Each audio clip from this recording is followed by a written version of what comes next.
bencana paling mengerikan di Indonesia sejak menerjang Aceh pada tahun 2004 lalu. Belum lagi tsunami setelah itu, termasuk yang terjadi di Palu pada tahun 2018 lalu. Ketakutan masyarakat terhadap bencana ini sangat tinggi, mengingat dampak yang ditimbulkan sangat mengerikan. Pengertian tsunami.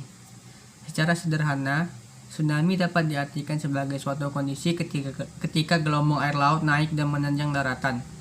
Kejadian ini disebabkan oleh banyak hal, termasuk letusan gunung berapi serta gempa bawah laut. Meski begitu, menurut para ahli ada masih banyak pengertian tentang tsunami secara lebih detail. Pengertian tsunami secara etimologi.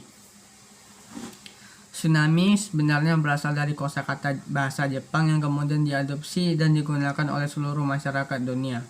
Adapun kosakata tersebut adalah su yang artinya pelabuhan dan nami yang artinya ombak. Penggunaan kata tersebut merujuk pada kebiasaan orang Jepang yang datang ke pelabuhan setelah terjadinya tsunami. Pengertian tsunami menurut para ahli. Menurut Simanjuntak, tsunami adalah satu dari sekian kejadian alam yang ditandai dengan pasangnya air laut dalam skala besar dan terjadi secara mendadak. Kejadian ini bisa terjadi setelah adanya guncangan gempa bumi tektonik. Gelombang air laut yang dihasilkan mampu menghancurkan area pemukiman di sekitar pantai. Sementara itu, The Junior 2019 juga menyebutkan bahwa tsunami adalah salah satu jenis bencana alam yang kerap terjadi di kawasan Indonesia. Menurutnya, tsunami merupakan gelombang besar yang terjadi akibat adanya gempa bumi di bagian dasar samudra, letusan gunung berapi, serta longsoran massa batuan di sekitar kawasan basin samudra.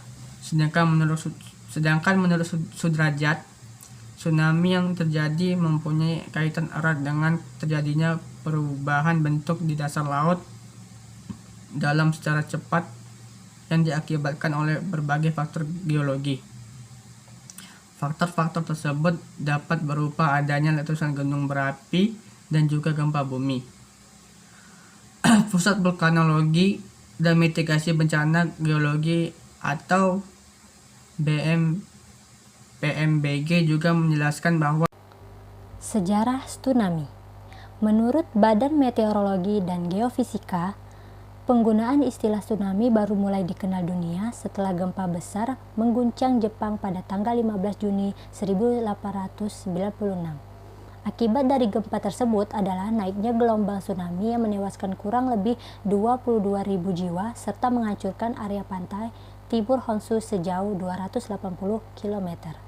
Sebenarnya tidak ada hasil sejarah yang pasti yang mengisahkan tentang awal mula bencana tsunami, akan tetapi sejauh sejarah pengetahuan, Jepang adalah negara yang paling sering mengalami gempa dan tsunami.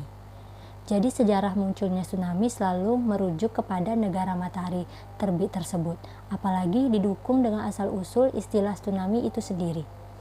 Walau banyak negara lain juga yang telah mengalami tsunami sejak lama, termasuk Indonesia, namun nenek moyang pada masa itu belum mengenal istilah tsunami sampai terjadinya bencana di Jepang tahun 1896. Sebagai contoh, masyarakat Sulawesi Tengah sering menyebut kejadian tersebut sebagai air laut berdiri. Di Indonesia, tsunami diperkirakan pertama kali terjadi di Provinsi Nusa Tenggara Barat pada tahun 1618.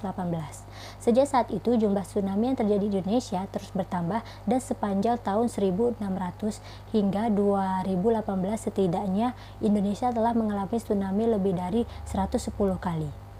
Meski ada beberapa pertanyaan berbeda mengenai sejarah tsunami di Indonesia, tetapi dapat dipastikan bahwa bencana alam tersebut dipicu oleh gempa dan letusan gunung berapi.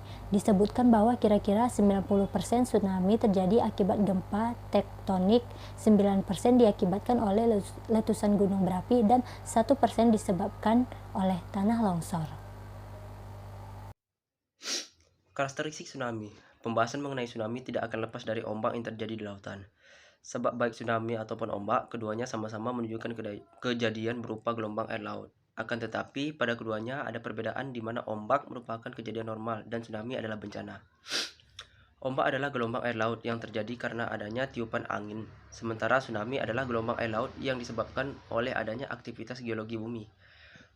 Berikut ini adalah beberapa karakteristik dari gelombang tsunami berdasarkan pengamatan dari bencana tersebut, yaitu yang pertama, panjang gelombang air laut pada tsunami dapat melebihi 150 km dari bibir pantai.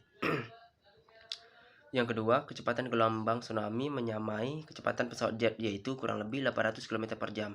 Pada dasarnya, kecepatan tersebut sangat bergantung terhadap kedalaman laut. Jika terjadi di laut dalam, maka kecepatan bisa mencapai 1000 km per jam. Panjang gelombang antara dua puncak gelombang tsunami di laut lepas bisa melebihi 100 km dan selisih waktu terbentuknya kedua puncak gelombang tersebut kurang lebih 10 menit hingga 1 jam. Yang keempat, kecepatan gelombang akan menurun ketika sudah mencapai area pantai, dangkal, teluk, dan muara sungai. Namun tinggi gelombang justru akan terus bertambah, sehingga risiko kerusakan yang ditimbulkan semakin besar. Yang kelima, perubahan tinggi gelombang tsunami disebabkan oleh terjadinya konversi energi yang awalnya berbentuk energi kinetik lalu menjadi energi potensial. Konversi energi inilah yang mengakibatkan penurunan kecepatan gelombang dan peningkatan tinggi gelombang. Pusat Vulkanologi dan Mitigasi Bencana Geologi atau disingkat menjadi PVMBG menjelaskan bahwa karakteristik tsunami dipengaruhi oleh kedalaman gempa, panjang gelombang tsunami, dan juga kecepatan gelombang. Berikut ini adalah hubungan dari ketiga hal tersebut. Yang pertama, gempa terjadi pada kedalaman 10 meter di bawah permukaan laut, mengakibatkan tsunami berkecepatan 35,6 km per jam dan panjang gelombang 10,6 km. Yang kedua, gempa yang terjadi pada kedalaman 50 meter di bawah permukaan laut menyebabkan tsunami berkecepatan 79 km per jam dengan panjang gelombang 23 km. Yang ketiga, gempa yang terjadi pada kedalaman 200 meter di bawah permukaan laut memicu tsunami berkecepatan 159 km per jam dan panjang gelombang 47,7 km. Yang keempat, gempa yang terjadi pada kedalaman 2000 meter di bawah permukaan laut memicu tsunami dengan kecepatan 504,2 km per jam dengan kecepatan gelombang adalah 151 km.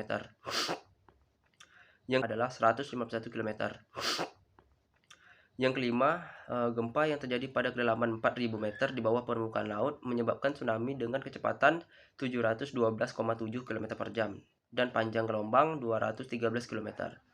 Nah, dan yang terakhir keenam, gempa yang terjadi pada kedalaman 7000 meter di bawah permukaan laut menyebabkan tsunami berkecepatan 942,9 km per jam dan panjang gelombangnya 282 km.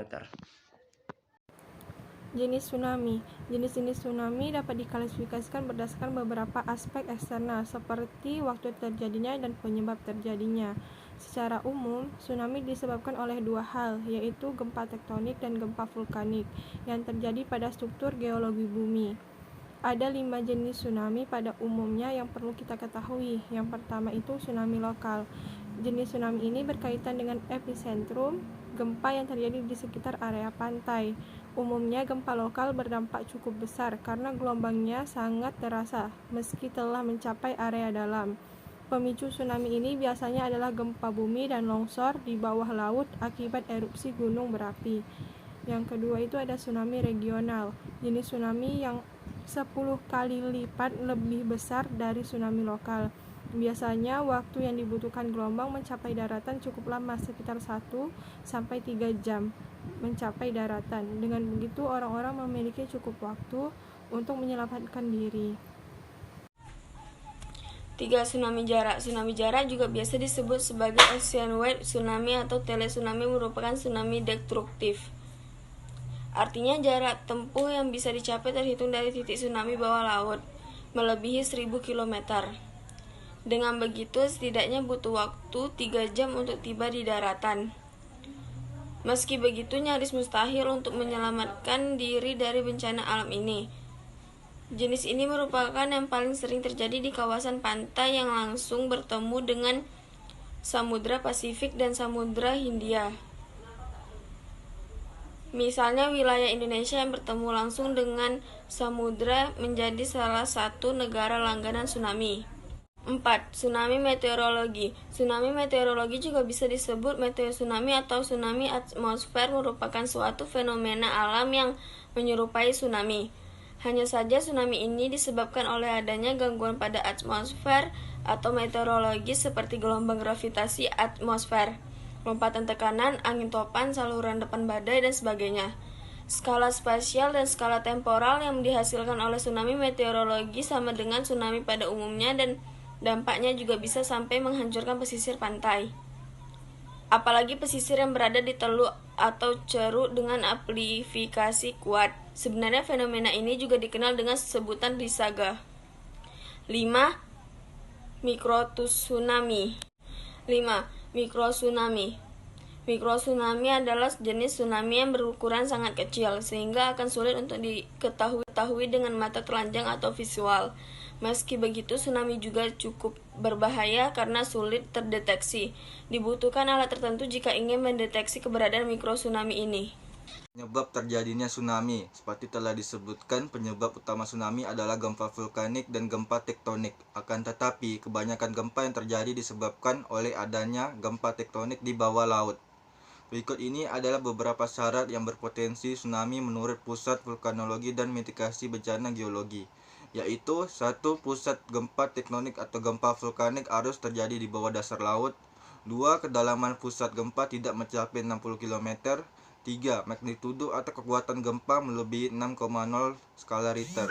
4. Patahan yang mengakibatkan gempa adalah sesar naik dan sesar turun. Badan Meteorologi dan Geofisika mempunyai pendapat yang sedikit berbeda mengenai kekuatan gempa dan kedalaman yang memicu tsunami. Kekuatan gempa yang memicu tsunami adalah melebihi 7,0 skala Richter dan kedalaman pusat gempa di bawah laut tidak mencapai 70 km, serta ada deformasi vertikal yang terjadi di dasar laut. Sementara itu, King 1972 dan Earhart 1996 sependapat mengenai faktor yang memicu terjadinya tsunami. Menurut keduanya, ada 3 faktor utama yang menjadi penyebab bencana alam ini, yaitu A. Ada retakan yang terjadi di dasar laut dan diiringi dengan suatu gempa bumi. Retakan yang dimaksud adalah zona planar yang bersifat lemah dan bergerak melalui wilayah kerak bumi. B. Ada tanah longsor yang terjadi baik di atas lautan atau di bawah laut. Kemudian longsoran tersebut menimpa air dengan keras. C. Ada aktivitas dari gunung api yang lokasinya dekat dari pantai atau memang terletak di bawah air. Gunung api tersebut bisa terangkat atau mengalami tekanan layaknya pergerakan pada suatu retakan. Bencana tsunami sudah dipastikan berdampak buruk untuk kondisi alam, khususnya kawasan pantai. Dampak yang ditimbulkan tidak hanya kerusakan material, melainkan juga selalu memakan korban jiwa. Berikut ini adalah beberapa dampak yang diakibatkan oleh tsunami, antara lain: 1. Kerusakan di mana-mana seperti kehancuran bangunan yang ada di sekitar pantai termasuk usaha masyarakat setempat. 2. Rusaknya lahan pertanian dan perikanan. 3. Kegiatan perekonomian terhambat karena akses produksi seperti perdagangan tidak bisa berjalan untuk sementara waktu. Kelima, gangguan kejiwaan. Biasanya korban yang menghadapi tsunami, khususnya anak kecil, akan mengalami trauma yang membutuhkan terapi untuk menyembuhkannya. Yang terakhir, munculnya beberapa penyakit baik yang disebabkan oleh sisa-sisa tsunami maupun kondisi di pengungsian yang tidak sehat.